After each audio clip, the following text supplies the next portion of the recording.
Ayer simplemente hicimos un vuelo así raudo por lo que decía la Wikipedia de Manos Limpias, un poco para situarnos.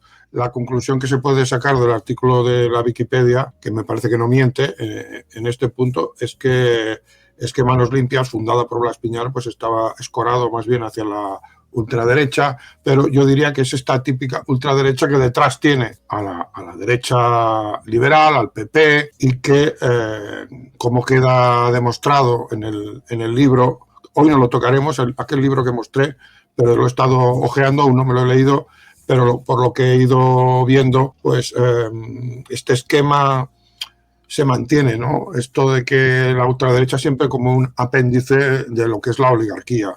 Y hay conexiones entre Miguel Bernat y Julio Ariza. Joder.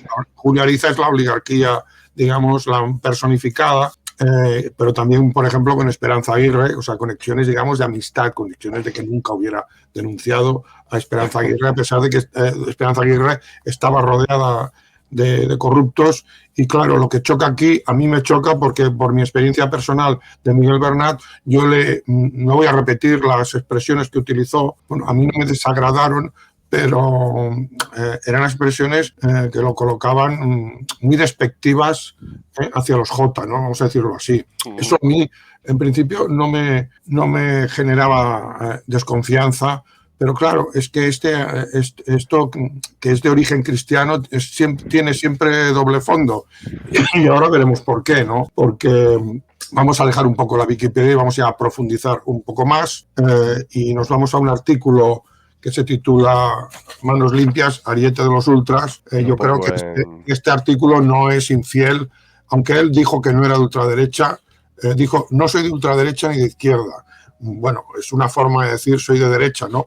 Pero realmente pues sí que se le puede caracterizar como un ultraderechista o que sirve de alguna manera a los intereses de por lo menos un sector del PP, porque luego, claro, te encuentras, y esto es cierto, que también puso querellas contra el PP, entonces quizá él estaba, pues, dentro del PP hay varias familias, pues quizá cuando pues, ponía alguna de sus querellas a algún miembro del Partido Popular, pues porque no era de esa familia, ¿no? En el PP hay como un sector liberal y un sector más conservador, que ahora quizás está en Vox. La pregunta es si esas denuncias luego llegan a algún lado. Porque, bueno, claro, porque hay denuncias que sirven, pues, pero yo me cuesta creer que las hiciera con esta intención, ¿no? Lo que pasa es que tampoco se puede descartar que tuviera como un doble fondo. Pero bueno, lo que hemos de tener claro es que en el PP hay como dos familias, una más, o había, porque ahora quizá la familia conservadora está más en Vox, no lo sé, pero sí que había, en los tiempos en que no existía Vox, había pues una lucha interna entre el sector más liberal o centrista y el sector más de derechas y conservador y ultracatólico, ¿no? Y esto lo sé de buena tinta, ahora no os explicaré por qué, pero yo también tuve mi investigación interna sobre lo que era el PP y pude esto detectarlo. Entonces, siempre puede ser que este hombre estuviera en el sector más conservador del PP y no le hiciera ascos a denunciar a alguno del PP siempre y cuando estuviera en el sector más liberal, ¿no? Es una posible explicación. Ahora estamos un poco ensayando de aclararnos lo que es Manos Limpias, no vamos a dar ningún tipo de conclusión definitiva, pues vamos a hacer una investigación, digamos, en tiempo real, porque yo esto pues no lo he investigado previamente por mi cuenta y ya irán saliendo cosas y un poco como hicimos con Núcleo Nacional, que empezamos con una hipótesis de trabajo y luego pues a medida que íbamos investigando pues iban saliendo cosas. Entonces tenemos material de sobra para investigar y lo que yo voy encontrando pues es que Miguel Bernat pues yo creo que trabajaba para, si estás en contacto con Julio Ariza y lo tratas, vamos, con es un trato como de señor feudal a vasallo, o sea, como poco de amistad, pues estás trabajando para esa oligarquía de la que hemos hablado, que se formó en la época de Franco y que seguía en el poder después de la transición, que se hizo un maquillaje democrático, entre comillas, que en realidad era liberal, pero esa oligarquía conservaba su poder económico, y cuando ese poder económico pues ha sido cuestionado pues por la propia dinámica de la ley, que claro tiene un formalismo liberal democrático, y entonces hace que en algún momento, si esa ley se aplica, es algo que yo viví en prisiones, ¿no? O sea, es que, claro, había una ley muy bonita, pero cuando la intentabas aplicar empezaban los problemas, ¿eh? Y entonces, pues, han habido fiscales, como, por ejemplo, el fiscal Mena, que es el que fundó la Fiscalía Anticorrupción, ¿no?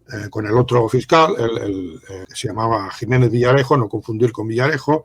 Y entonces, bueno, si tú te tomas la Constitución y la ley de forma literal, pues tarde o temprano chocas con esa oligarquía, porque esa oligarquía quiere que todo ese frontispicio legal, constitucional, esté ahí para adornar, para legitimar su poder, pero sin que eso le impida seguir controlando España como si fuera su finca privada, ¿no? Entonces, pues quieren, pues eso, jueces aparentemente democráticos, pero que sirvan a la oligarquía, fiscales aparentemente democráticos, pero que sirvan a la oligarquía, y cuando alguno de ellos no lo hace, pues hay esos choques que estamos observando, ¿no? Y también pues hay esa lucha entre partidos por repartirse el pastel, que es una lucha que no es ideológica, porque a fin de cuentas todos sirven a la oligarquía. Lo que ocurre, pues que a veces por el reparto del pastel, la única lucha real que hay en España es por tener el poder y disponer pues de unos recursos y de unos privilegios, y eso puede dar lugar pues a choques, ¿no? Y esos choques pues es lo que queda de la política en España. O sea, política real no hay, porque todos aplican el programa, digamos, oligárquico, en mayor o menor medida, todos tienen asignado un papel, y las luchas reales que pueden haber, que algunas terminan en la cárcel, pues son eso, por ocupar el poder y obtener ciertos privilegios y ciertos beneficios, ¿no? Y en ese contexto, pues, la lucha por el poder puramente con ese fin, pues ocupa el lugar de lo que sería una auténtica batalla política entre ideologías diferentes y programas diferentes. Yo creo que eso es lo que hay, pero que también hay muchas facciones que se disputan el pastel incluso dentro de los partidos, y eso es lo que ha ocupado el lugar de una auténtica política. Por eso todos los partidos políticos huelen a mierda, todos están podridos en mayor o menor medida, y esta es la sensación que tenemos de que el sistema pues se hunde, porque claro, unos acusan a otros de casos de corrupción, pero ocultando los propios, y todos tienen muertos en el armario, y lo que está ocurriendo es que incluso esta apariencia democrática del sistema liberal pues se está deteriorando, y veremos cómo acaba esto, porque es como si la oligarquía estuviera... Y ahora cuando hablo de la oligarquía no me refiero a la española, porque la española está subordinada a la verdadera oligarquía, que en esto también hay luchas, porque algunos pues se quieren saltar, como Puigdemont, ¿no? Que quería dar el salto. Conducto reglamentario, ¿no? Se dice. Sí. Exacto, en vez de someterse, digamos, a toda la escala jerárquica, pues quería, digamos, es una lucha a ver quién sirve más y mejor al amo. Aznar hizo lo mismo, se presentaba como nacionalista español, lo que quería es, pues bueno, presentarse ante Bush como el bueno, porque en el eje franco-alemán no le quisieron seguir en ciertas aventuras sionistas en Oriente Medio, y dice, bueno, estos que te han traicionado, pues yo te celaré mejor, y eso era su patriotismo, ¿no? O sea, que España que España pues fuera mejor considerada con la oligarquía, pues Carles Puigdemont fue lo mismo, no quería una Cataluña independiente, no, bueno, sí, una Cataluña sería un enclave israelí, diciendo yo me saltaré la oligarquía española, y serviré directamente a los amos, y a ser posible directamente a Israel, ¿no? Y entonces son ese tipo de luchas, son luchas abyectas entre ratas abyectas y miserables, eso es lo que tenemos, pero sí que hay luchas reales, pero es por esto, por el reparto del pastel, y a ver quién sirve mejor al amo. Hay codazos, no, yo te sirvo mejor, pues esto es lo que tenemos, esta es la mierda que tenemos, y es la realidad, Sí. Nos han metido el discurso en la cabeza de que hay que proteger a las minorías y los derechos de las minorías, que yo no digo que no, hay que luchar también por los derechos de las minorías.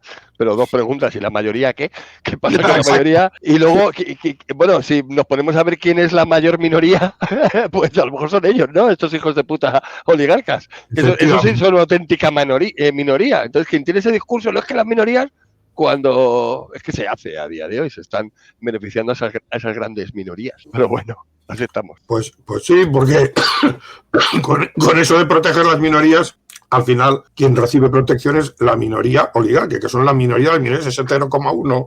Claro. Se protege con la excusa, el discurso de protección de las minorías. ¿Contra quién se protege?